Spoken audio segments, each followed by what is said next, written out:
Assalamualaikum warahmatullahi wabarakatuh. Kami dari kelompok 1 kelas ekonomi syariah 6H akan mempresentasikan materi dengan tema ekonomi politik liberal klasik. Untuk memenuhi tugas mata kuliah ekonomi politik dengan dosen pengampu Bapak Hadi Ma'ruf MPD. Kelompok 1 yang beranggotakan 1.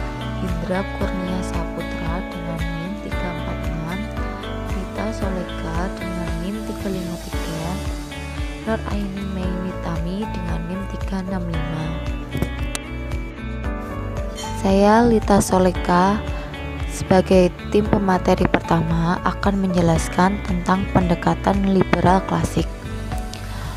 Politik merupakan etika atau falsafah, sedangkan ekonomi berawal dari kata eikos atau aturan atau tata cara dan nomos yaitu rumah tangga. Sehingga ekonomi memiliki arti seni mengolah rumah tangga, sedangkan ilmu ekonomi politik banyak diartikan sebagai ilmu tentang etika atau falsafah yang digunakan untuk mengelola negara menuju masyarakat yang sejahtera secara sosial dan makmur secara ekonomi.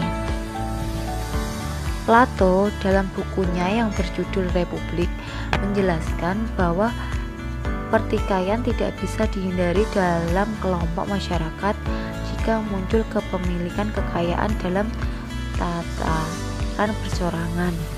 Dalam konteks politik, Plato tidak percaya dengan demokrasi.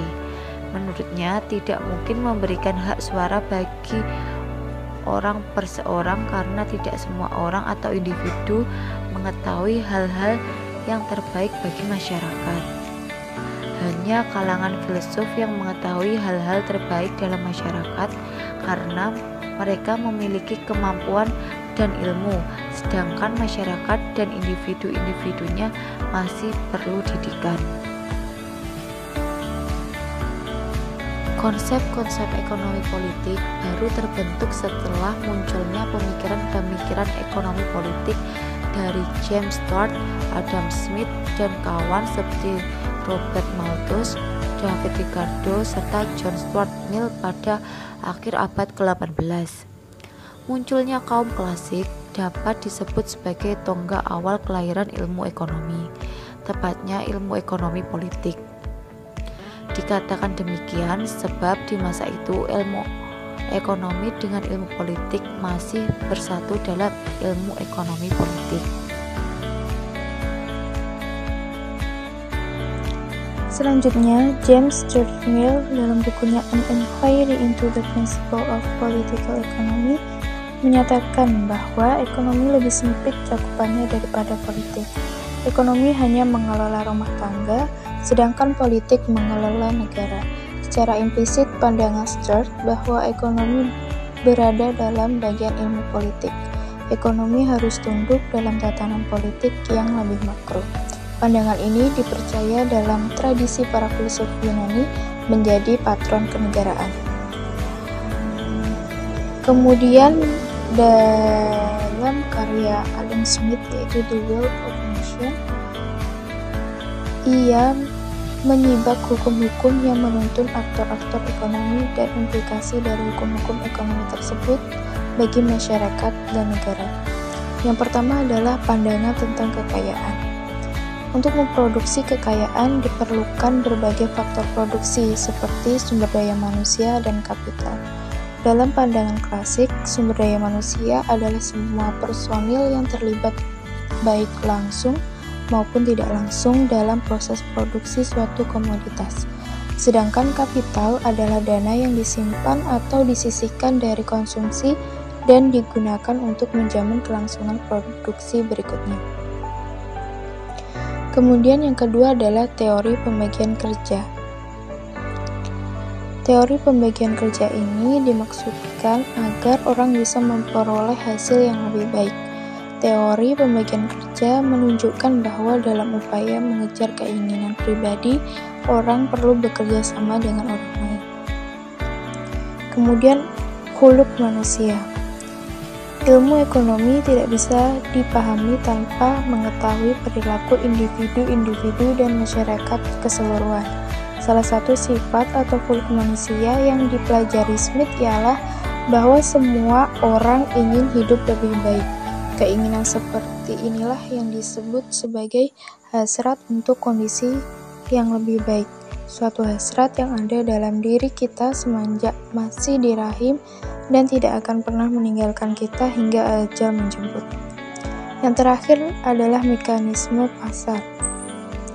Pada awalnya, pasar diartikan sebagai tempat bertemunya konsumen dan produsen. Pada masa sekarang, pasar sudah berkembang menjadi jauh lebih rumit, mengintegrasikan individu-individu dan kelompok-kelompok. Di pasar, masing-masing aktor bersaing atau berkompetisi satu sama lainnya. Dengan adanya kompetisi, tiap orang berupaya mencari teknik-teknik terbaik untuk memproduksi dan menyampaikan barang dan dalam jumlah, waktu, dan kualitas yang tepat pada masing-masing kelompok konsumen. Pasar juga merefleksikan kebutuhan individu dan keinginan masyarakat, bukan sebagai instrumen untuk digunakan oleh segelintir orang yang memiliki kekuatan politik. Perbedaan utama antara kaum klasik dengan pemikir-pemikir terdahulu adalah bahwa kaum klasik, terutama Smith, sangat anti dengan campur tangan pemerintah. Pandangan ini sangat berbeda dengan pandangan yang dianut pada masa merkantilisme yang percaya bahwa negarawan sebagai layaknya seorang bapak yang baik dalam suatu hubungan rumah tangga, bertanggung jawab memenuhi semua kebutuhan seluruh anggota masyarakat dan mengatur ketenagakerjaan. Ia percaya bahwa campur tangan pemerintah yang terlalu banyak oleh pemerintah justru bisa menyebabkan perekonomian mengalami distorsi yang ujung-ujungnya hanya akan menimbulkan terjadinya inefisiensi. Smith tidak menyukai campur tangan pemerintah sebab campur tangan pemerintah tersebut berikut aturan-aturan yang dibuat oleh para pejabat pemerintah lebih sering dijadikan sebagai alat oleh kaum kaya untuk menekan kelompok masyarakat miskin. Baik, di sini saya akan menjelaskan tentang poin B, yaitu paham liberalisme. Dalam pandangan Adam Smith, dalam politik ekonomi liberal klasik, yaitu tiap pelaku ekonomi atau konsumen maupun produsen haruslah diberi kebebasan untuk mengejar kepentingannya pribadinya masing-masing. Konsumen diberi kebebasan memilih kombinasi konsumsi dari berbagai macam barang dan jasa yang memberikan kepuasan sebesar-besarnya sesuai selera dan kemampuan uang yang dimilikinya.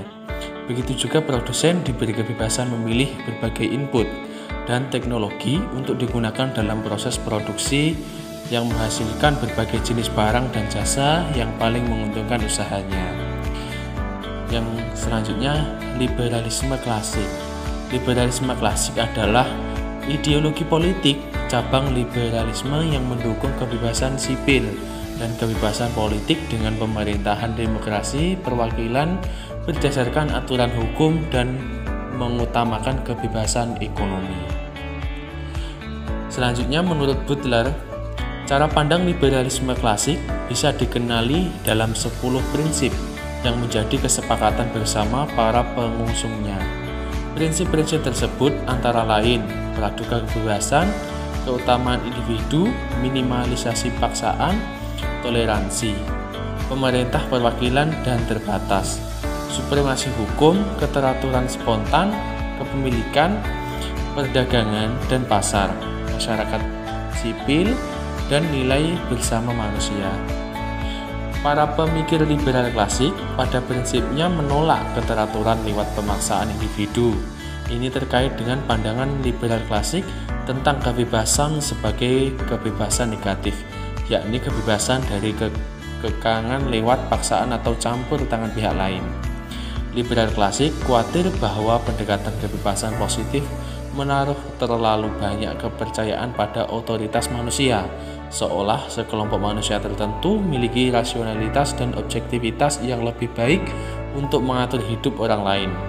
Karena itu, sebisa mungkin dihindari, tidak peduli apakah paksaan itu dilakukan oleh individu kelompok, atau pemerintah. Liberal klasik percaya bahwa alasan yang sah untuk keberadaan negara adalah untuk melindungi hak orang-orang. Alih-alih mengambil kebebasan, pemerintah bertugas memperluas kesempatan dan kebebasan dengan melindungi hak setiap anggota masyarakat dan mendorong relasi yang damai di antara para anggota masyarakat. Liberal klasik adalah demokrat yang skeptis. Mereka menerima demokrasi dengan mengakui bahwa beberapa fungsi minimum dalam kehidupan bernegara membutuhkan kegiatan kolektif. Namun, karena setiap individu adalah subjek moral, tidak satupun di antara kita memegang kewenangan natural untuk menguasai orang lain. Jika kewenangan semacam itu harus ada, maka ia harus didasarkan pada persetujuan bersama. Pemerintah harus didasarkan oleh konstitusi yang dibuat untuk pada satu sisi membatasi kekuasaan, tapi juga pada sisi lain memberikan kekuasaan yang tidak bisa dibatalkan dengan mudah oleh mereka yang menjadi mayoritas atau berkualitas. Sekian, terima kasih presentasi dari kelompok kami. Wassalamualaikum warahmatullahi wabarakatuh.